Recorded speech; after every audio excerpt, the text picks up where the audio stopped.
तर पुण्यातल्या व्यापारी संघटनांनी लक्ष्मी रोड बंद ठेवून अजित पवारांना श्रद्धांजली वाहिली आहे। व्यापारी संघटनांसाठी पवारांनी मोठं कार्य केलं आणि त्यांच्या जाण्यानं व्यापाऱ्यांचं मोठं नुकसान झाल्याची भावना व्यापाऱ्यांमध्ये आहे आणि त्यामुळे एरवी गजबजलेला लक्ष्मी रोड देखील अजित पवारांच्या जाण्यामुळे शांत झालेला पाहायला मिळतोय। लक्ष्मी रोडवरून आढावा घेतलाय शिवानी पांढरे हिनं।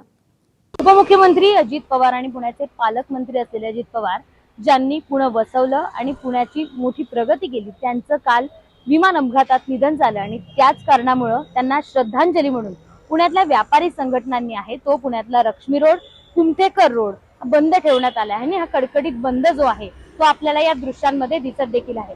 पुण्यातली ही महत्त्वाची बाजारपेठ आहे जी कपडा मार्केट देखील आहे आणि बाकी अन्य वस्तूंची मार्केट आहे।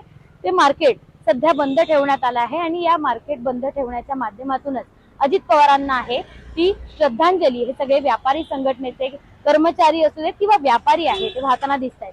आपण जर बघितलं तर अजित पवार यांनी राजकारणात जेवढं कार्य केलं तेवढं समाजकारण देखील केलं आणि समाजात असलेल्या विविध घटकांसाठी देखील त्यांनी वेगवेगळ्या योजना असू देत किंवा वेगवेगळे पर्याय आहे ते उपलब्ध करून दिले होते। त्यामुळे अनेक व्यापारी संघटना असू देत किंवा समाजातला प्रत्येक घटक अजित पवारांबाबत आत्मीयता बाळगायचा, अजित पवारांना स्वतःचा नेता मानायचा। आज त्यांचा स्वतःचाच नेता या जगात नाही हे त्यांना कळल्यानंतर या सगळ्या मंडळींनी आज लक्ष्मी रोड आहे तो बंद ठेवण्यात आला आहे आणि अजित पवारांना श्रद्धांजली ते वाहताना दिसत आहेत। शिवानी पांढरे, एबीपी माझा, पुणे।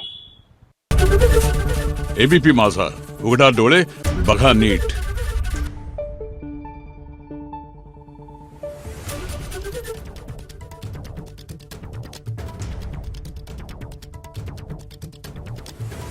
Thank you.